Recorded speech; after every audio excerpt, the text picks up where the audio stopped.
And Mayor Brandon Johnson has some tough words for President Trump over his threats to strip billions of dollars in federal money from the city. WGN's Sean Lewis reports on those comments and the mayor's openness to talking to the president.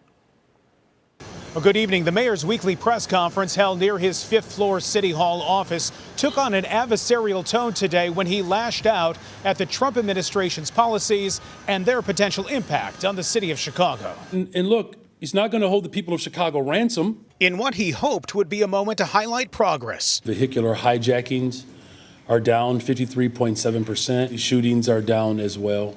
Chicago's Mayor Brandon Johnson also took aim at President Donald Trump over money. This president refuses to see our humanity.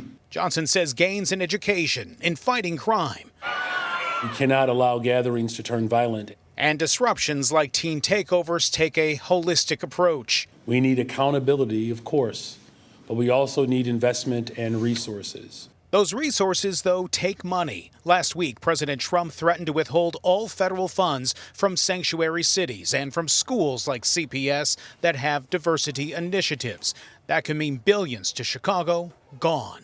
Trying to hold people hostage and manipulating them to succumb to his will and then hold up our tax dollars? That is how terrorists behave. Johnson clarified he's not calling the president a terrorist and would talk with Trump.